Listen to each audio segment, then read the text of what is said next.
I'm Christine from Pack Hacker. In this video, we're taking a look at the Troubadour Goods Apex Travel Backpack, which I've been testing for 2 weeks. Let's dive in.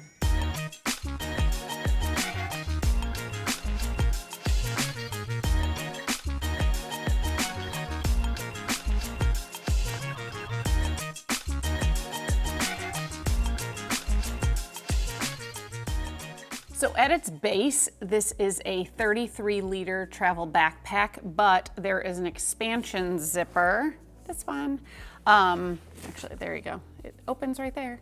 That helps it expand to 42 liters. So it makes it better, you know, if you have a smaller trip, you have it smaller.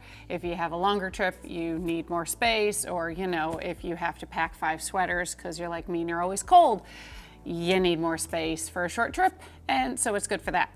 The main material here is Fortiweave, which is a recycled material made by Troubadour Goods. It is it's made with recycled plastic, so it's very sturdy. It's pretty soft, but not like soft. And then there is vegan leather trim all the way around here, which just adds a nice touch, I think. But if you're vegan, you might not actually want that because it is actually leather. So anywho, there's a little bit of branding down here, just Troubadour, and then there's the name again on the back panel. So that's it. It's pretty sleek exterior. And then we have YKK zippers, most of which have AquaGuard coatings. There's only a few, like the expansion zipper and one hidden under a fabric welt, which do not have AquaGuard. They do all have these nice, easy to grab tabs, which are leather-like. I'm not sure if they're vegan leather too, because they don't have the same pebbled texture, but they sure feel like it. As does the top of this carry handle, which is padded and thick and comfortable, but does not fit on a hook, let me tell you. There's a side handle too, which is really great and actually slightly more comfortable than the top one, which is good because this is the one you'd probably be more likely to use. And there is also a luggage pass-through back here on the back panel. So as you can see, that luggage pass-through is sort of like, it looks just like the back panel padding, which is very cushy and lined with micro mesh. We've got this sort of upside down T-shaped air channel. It's not very breathable, let me tell you. Like if it's warm out, you're definitely going to start sweating pretty fast. It's just the nature of the fabric. But there, you know, they tried to make it a little breathable. Just something to be aware of if, you know, maybe you're going to take it to Rome in July and have to carry it for a while.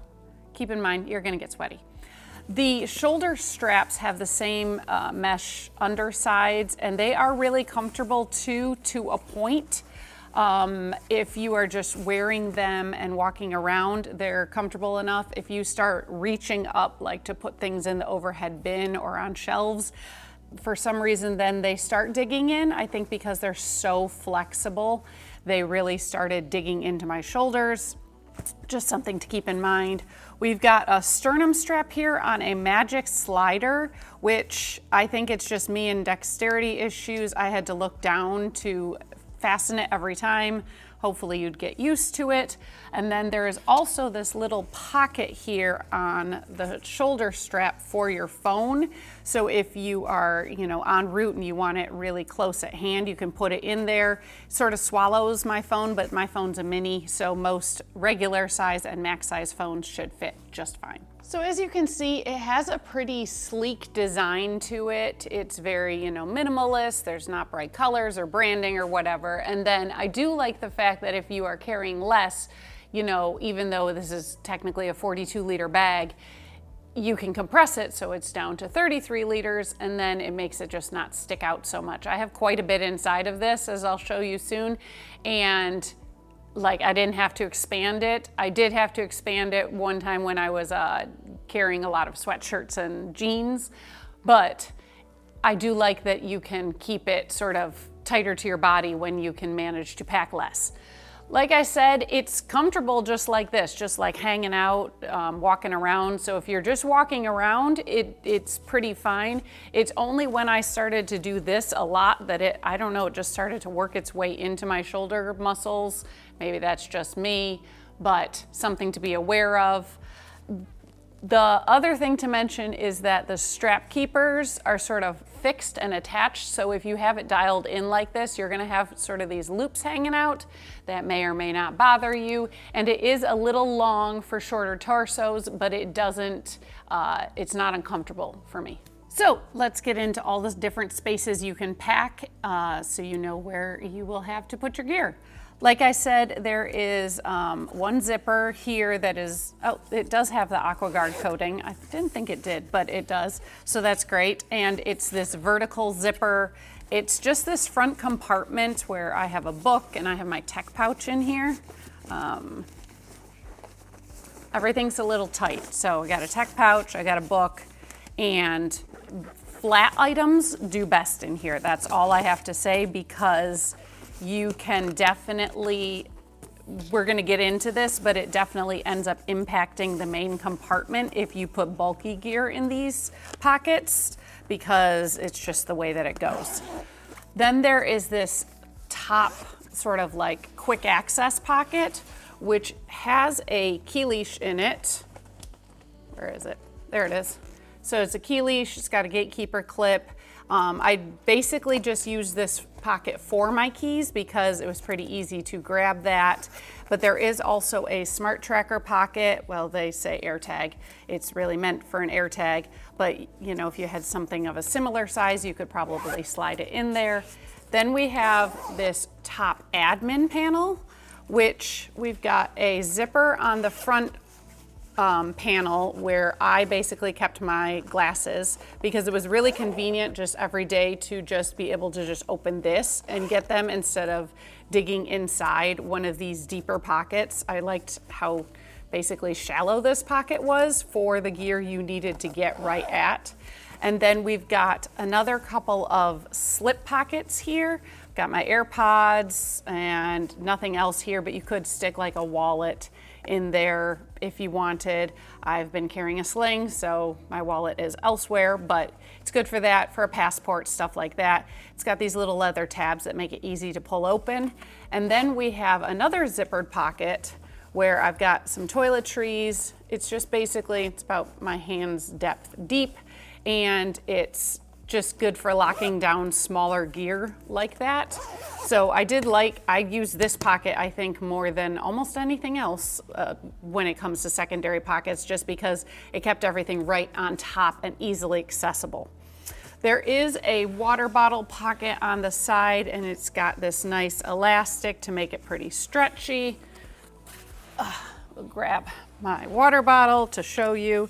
When you have it packed tight, you kind of have to use two hands like I just did to get it in. But if you're carrying less, it's really easy to just slide in there just by using the bottle. It's only more difficult when you have this jam-packed as I do right now. Then on the back, the final zipper here is the laptop compartment, and it's really, they call it this crash pad cocoon. It's really softly lined, and it's well padded, obviously on the back with all this padding on the back panel, but also on the front, it's really well padded, and it's elevated from the bottom, so your device is really secure. It holds up to a 16.5-inch laptop, and my 13-inch MacBook Air usually fit, you know, like it slid in there, but I didn't have a problem getting it back out, which is nice, because sometimes I swear when they're designed for larger computers, I have trouble with a smaller computer, but that was not the case with this bag. So if you are finding this video helpful, go ahead and take a moment, click like and subscribe so we can keep bringing you content like this to help you travel smarter. Now let's get into the main compartment. It opens fully clamshell against the back panel here, with dual zippers, so you can have them situated at any spot, which is really great. And this whole, I call it a lid, it's the back panel, but it's the lid to the main compartment. So however you want to call it. For my purposes, it's the lid. So it flips open, so it's very easy to pack and is very easy to access everything. We have 3 pockets over here on the lid. I didn't end up using them all that much because there were so many other pockets around here, and even when I took it on a trip, I just used pouches and stuff like that, but they're there if you want them. It is a great spot. I've got some travel shoes here, and because this mesh is stretchy, it sort of like molds around them. So you can put, you know, fatter gear in here. You could really lock down, you know, not liquid toiletries unless you have them in a 3-1-1 bag, but you can lock down just other toiletries or accessories because it's nice and stretchy mesh, and it's very easy to see what's inside, and I do like that. Now we have, this is the rest of the main compartment. I've got 3 of these packing cubes here, which I'm going to unload, and a toiletry bag. And then we have a really interesting feature here, this sort of like compression pad with this fidlock buckle. It's supposed to, I think, it's supposed to hold if you wanted to keep a few shirts neat and tidy. When I was packing for my trip, I actually, I tried to put my toiletry bag in there, and I tried to put different packing cubes in there because I was only using packing cubes. And in that case, it's best to, I think, just leave it flat because I had gear in the front compartment that was pressing up, as you can see, like there's my book. So all the gear in the front compartment presses into the main compartment like this, so it makes for a lumpy base. And then if you put something too fat there, let me show you it's not, I don't know, it's not holding. You can stretch this out and everything, but it made it inconvenient because then I sort of had to try and pack all around it. So I didn't like that so much. In daily use, I did like having this little panel because then I could keep like a pouch or something that I wanted easily accessible from the top, sort of held up from the bottom. So that was nice. But if this isn't something that you really want to use, I just didn't find a great use for it, and it could have just been the way I was packing, it just lays flat against the back panel. So there's that. That's really great. Then you just have these 2 really long side pockets. They were great for socks and underwear. They fit a weekend's worth of socks and underwear just fine, but you could also use them for gloves, a hat, whatever else you wanted to put in there. And then you can see this is the expansion. This is what's left over from the expansion.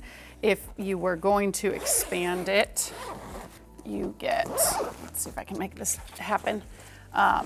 Get all the way around here, you get a lot more space to fill. So if you really, if you like having a bag that works well for small trips and doesn't seem overwhelming for short trips, but then you also want to have a bag that works well for longer trips, this would adapt to that, and that's really nice. It works okay for everyday carry, but it's a little too big for everyday carry, but definitely for weekend trips and then week-long trips, you can basically flex it around to do what you want. If the compression panel it's just not your thing, it just lays flat and it doesn't get in the way. So that I really liked that. And then it's there if you find a great option for it. So there you have it, the Troubadour Goods Apex Travel Backpack. Thanks for keeping it here at Pack Hacker, your guide to smarter travel. We'll see you in the next one.